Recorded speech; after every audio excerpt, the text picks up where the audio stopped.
இன்று தேவன் உங்கள் இதயத்தோடு பேச விரும்புகிறார். கடந்த சில நாட்களாக உங்கள் மனதில் ஒரே ஒரு கேள்வி ஓடிக்கொண்டிருக்கலாம். தேவனே, நான் ஜெபிக்கிறேன், நான் காத்திருக்கிறேன், ஆனால் ஏன் இன்னும் எதுவும் மாறவில்லை? இந்த கேள்வியை நீங்கள் ஒருமுறையாவது கேட்டிருந்தால் இந்த செய்தி உங்களுக்காகத்தான். ஏனென்றால் இன்று நாம் பார்க்க போகிற உண்மை பல விசுவாசிகளும் அறியாமல் தவறவிடும் ஒரு வேதாகம உண்மை. அது என்ன தெரியுமா? தேவன் உங்கள் ஜெபத்தை மறந்து விடுவதில்லை. அவர் தம்முடைய சரியான நேரத்தில் பதிலளிக்கிறார். ஆனால் நீங்கள் சுமக்கப் போகும் ஆசீர்வாதத்திற்கு உங்களை ஆயத்தப்படுத்துகிறார். இதுதான் பலர் கவனிக்காத ரகசியம்.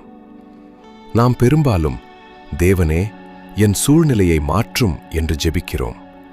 ஆனால் தேவன் பல நேரங்களில் நம்முடைய சூழ்நிலையை மாற்றுவதற்கு முன் நம்முடைய இதயத்தை தம்முடைய சித்தத்தின்படி மாற்றிக்கொண்டிருக்கிறார். ஏன் தெரியுமா? ஏனென்றால் அவருடைய சித்தத்திற்கு கீழ்ப்படுகிற இதயத்தை அவர் உருவாக்க விரும்புகிறார். வேதாகமத்தில் தாவீதின் வாழ்க்கையை நினைத்து பாருங்கள்.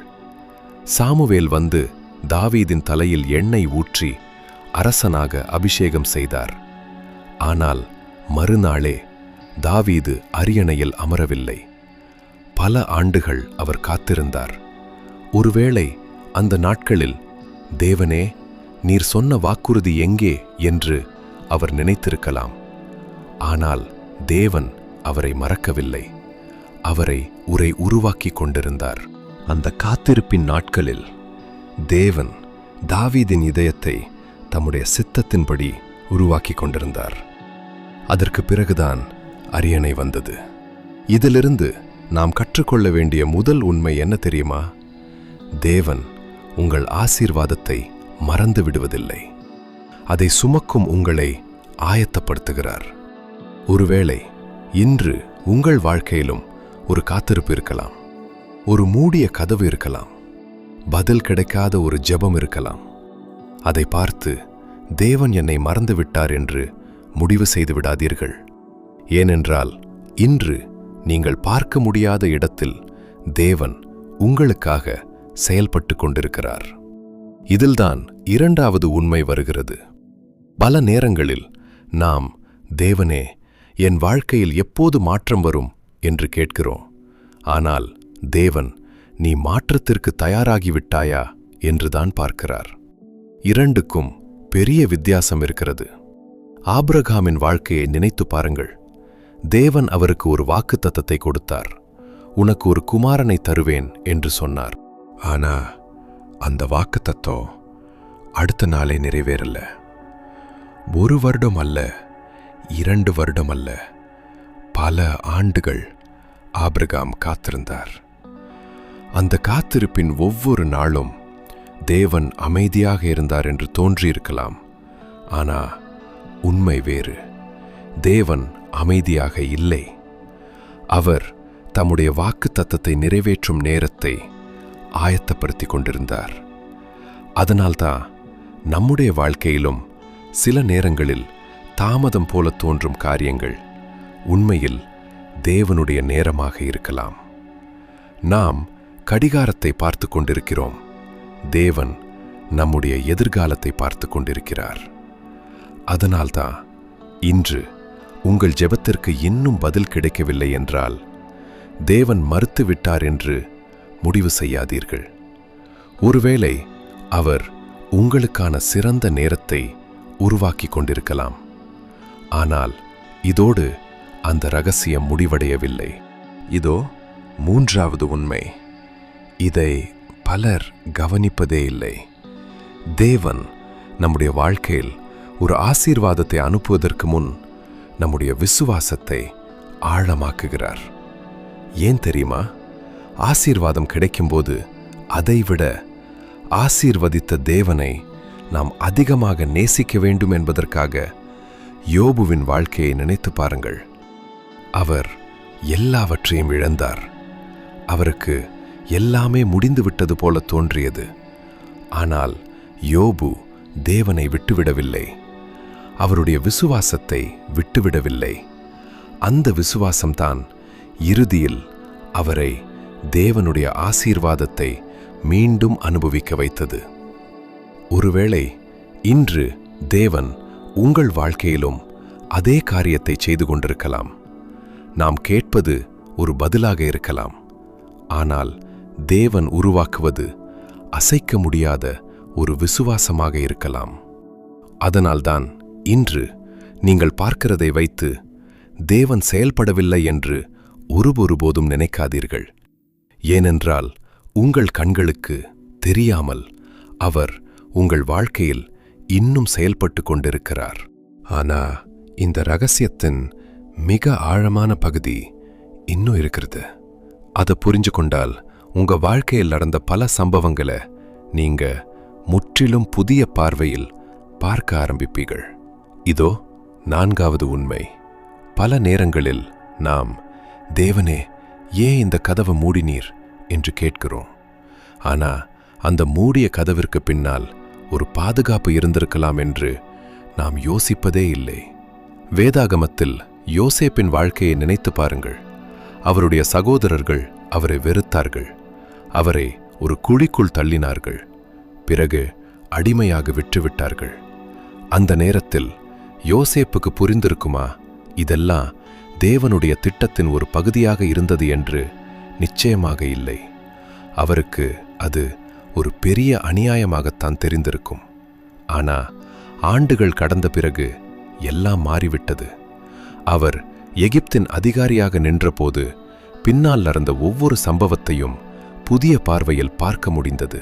அதனால்தான் அவர் தன்னுடைய சகோதரர்களிடம், நீங்க எனக்கு தீமை செய்ய நினைத்தீர்கள், ஆனால் தேவன் அதை நன்மையாக மாற்றினார் என்று சொன்னார். என்ன ஒரு அற்புதமான உண்மை! தேவன் தீமையை விரும்புகிறவர் அல்ல, ஆனால் அவரை நேசிக்கிறவர்களின் நன்மைக்காக எல்லாவற்றையும் இணைந்து செயல்படச் செய்கிறார். ஒருவேளை இன்று உங்கள் வாழ்க்கையிலும் ஒரு மூடிய கதவு இருக்கலாம், ஒரு இழப்பு இருக்கலாம், ஒரு பிரிவு இருக்கலாம். அதை பார்த்து எல்லாமே முடிந்துவிட்டது என்று நினைக்காதீர்கள்.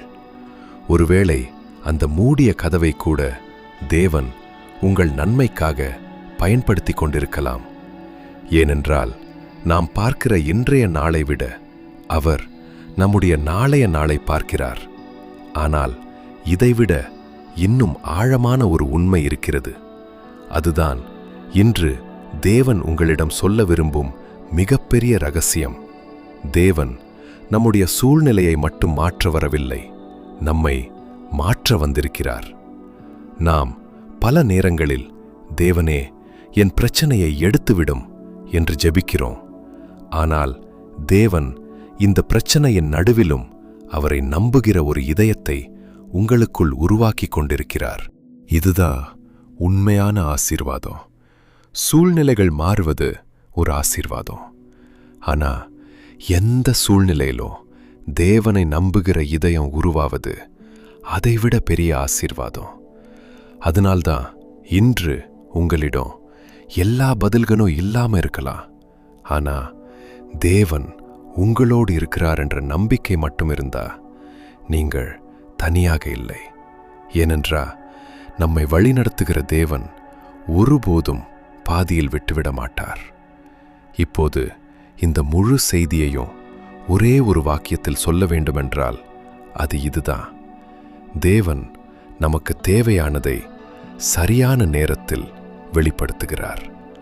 அதுவரை நம்மை அன்போடு ஆயத்தப்படுத்திக் கொண்டிருக்கிறார். அதனால்தான் இன்று நம்பிக்கையை விடாதீர்கள். உங்கள் ஜெபத்தை நிறுத்தாதீர்கள். உங்கள் விசுவாசத்தை கைவிடாதீர்கள். ஏனென்று நாம் பார்க்க முடியாத இடத்தில் தேவன் ஏற்கனவே செயல்பட ஆரம்பித்து விட்டார். அன்பானவர்களே, இப்போது ஒரு நிமிடம் உங்கள் வாழ்க்கையை திரும்பி பாருங்கள். ஒருவேளை சில ஆண்டுகளுக்கு முன்பு இது ஏன் நடந்தது என்று நீங்கள் அழுத ஒரு நாள் இருந்திருக்கலாம். ஆனால் இன்று அந்த நாளை நினைத்து பார்க்கும்போது அது நடந்ததால்தான் நான் இன்று இந்த இடத்தில் இருக்கிறேன் என்று நீங்கள் சொல்ல முடிகிறதா? அப்படியானால் அந்தச் சம்பவம் தற்செயலாக நடக்கவில்லை. தேவன் உங்களை ஒரு புதிய பாதைக்கு நடத்தி கொண்டிருந்தார். ஒருவேளை இப்போதும் உங்கள் வாழ்க்கையில் புரியாத சில சம்பவங்கள் நடந்து கொண்டிருக்கலாம். உங்கள் ஜெபத்திற்கு இன்னும் பதில் கிடைக்காமல் இருக்கலாம். நீங்கள் எதிர்பார்த்த கதவு இன்னும் திறக்காமல் இருக்கலாம். நீங்கள் காத்திருக்கும் மாற்றம் இன்னும் வராமல் இருக்கலாம். ஆனால் ஒரு விஷயத்தை மட்டும் ஒருபோதும் மறந்துவிடாதீர்கள். தேவன் தம்முடைய பிள்ளைகளை பாதியில் விட்டுவிடுகிற தேவன் அல்ல. அவர் ஆரம்பித்த நல்ல கிரியையை முடிக்கும் தேவன். அவர் கொடுத்த வாக்குறுதியை நிறைவேற்றும் தேவன். அவர் அமைதியாக இருப்பது நம்மை மறந்துவிட்டார் என்பதற்கான அடையாளம் அல்ல. நமக்காக நாம் பார்க்க முடியாத இடத்தில் செயல்பட்டு கொண்டிருக்கிறார் என்பதற்கான அடையாளம். அதனால் இன்று உங்கள் இதயத்தில் ஒரு புதிய முடிவு எடுங்கள். ஆண்டவரே, எல்லா பதில்களும் எனக்கு தெரியவில்லை, ஆனால் உம்மை நான் நம்புகிறேன். எல்லா வழிகளும் எனக்கு புரியவில்லை, ஆனால் நீர் என்னை வழிநடத்துவீர் என்று விசுவாசிக்கிறேன். என் நேரம் அல்ல, உம்முடைய நேரமே சிறந்தது என்று நான் நம்புகிறேன். இந்த நம்பிக்கையை உங்க இதயத்திலிருந்து யாராலும் பறித்து கொள்ள முடியாது. ஏனென்றால் இந்த நம்பிக்கை மனிதர்களிடமிருந்து வருவதல்ல, தேவனிடமிருந்து வருகிறது. ஜெபம். அன்பான பரலோக பிதாவே, இந்த நேரத்தில் இந்த வார்த்தையை கேட்டுக்கொண்டிருக்கும் ஒவ்வொரு இதயத்தையும் உம்முடைய சமாதானத்தினால் நிரப்பும். காத்திருக்கிறவர்களுக்கு பொறுமையையும், சோர்ந்து போனவர்களுக்கு புதிய பலனையும் அருளும். பதிலில்லாத நாட்களிலும் உம்மை நம்புகிற விசுவாசத்தை அவர்களுக்குள் பலப்படுத்தும். மூடிய கதவுகளை பார்த்து பயப்படாமல் உம்முடைய நேரத்தை நம்புகிற கிருபையை தாரும். அவர்கள் வாழ்க்கையில் நீர் ஆரம்பித்த நல்ல கிரியையை உம்முடைய நேரத்தில் நிறைவேற்றுவீர் என்ற உறுதியை அவர்களுடைய இதயத்தில் பதியச் செய்யும். இன்று அவர்கள் எடுத்து வைக்கும் ஒவ்வொரு அடியையும் வழிநடத்தும். அவர்களுடைய வீடுகளையும் குடும்பங்களையும் இதயங்களையும் உம்முடைய சமாதானத்தினால் நிரப்பும். இயேசுவின் விலையேற பெற்றல் ஜெபிக்கிறோம். ஆமேன். ஆமேன். இந்த வார்த்தை உங்கள் இதயத்தோடு பேசியிருந்தால் ஆமேன் என்று பதிவிடுங்கள். தேவனுடைய நாமம் மகிமைப்பட. இன்று ஆண்டவர் இந்த வார்த்தையின் மூலம் யாருடைய இதயத்தோடு பேச விரும்புகிறாரோ அவர்களோடு அன்போடு பகிர்ந்து கொள்ளுங்கள்.